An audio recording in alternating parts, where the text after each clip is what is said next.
Ang debosyon natin mula sa kasama ni Jesus ngayong araw ng Biyernes, ika-6 ng Hunyo, ay pinamagatang katapatang hindi nagwawakas. Mula sa panulat ni Ginoong Peter Canigiri ng Florida, USA. Atin pong basahin ang Aklat ng Panahon mula sa Kabanata 3, talata 11 hanggang 24. At bigyang diin po natin ang sinasabi sa talatang 22 hanggang 23. Pag-ibig mo, Yahweh, ay hindi nagmamali. Walang kapantay ang kahabagan mong taglay. Lagi itong sariwa sa bawat umaga. Katapatan mo'y napakadakila. Madalas nating basahin ang talatang ito kapag nalulunod tayo sa dami na nangyayari sa ating paligid.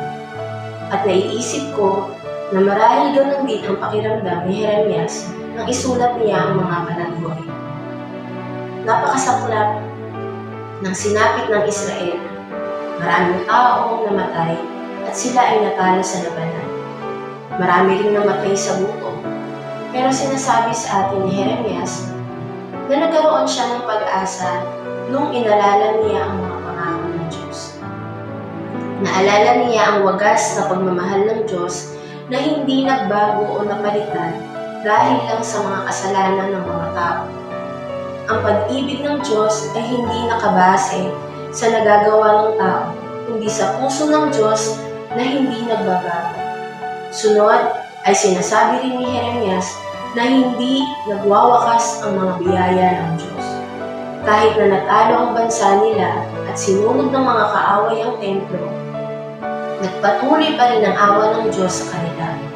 Hindi rin siya tumitigil na maging maawain sa atin. Handang magpatawad ang Diyos sa sino mang humihingi ng awa sa Kanya.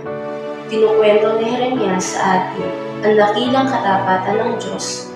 Nagkaroon siya ng pag-asa dahil alam niyang anuman ang mangyari, tapat na iingatan at aalagaan ng Diyos ang Kanyang bayan.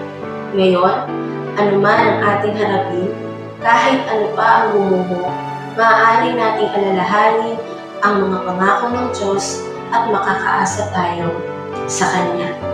Kaya sa araw na ito, atin pong ipanalangin ang mga bansang nasa gitna ng giyera. Tayo po ay manalangin. O Diyos, salamat sa pagbibigay mo sa amin ng inspirasyon mula sa iyong salita. Tulungan mo kami magkaroon ng pag-asa sa lahat ng pagkakataon. Amen. Atin pong isipin ngayong araw na kahit na mahihirap na panahon, magsasaya ako sa katapatan ng Diyos. Amen. Pinagpala po tayong lahat sa araw na ito. Sa Diyos po natin ibigay ang lahat ng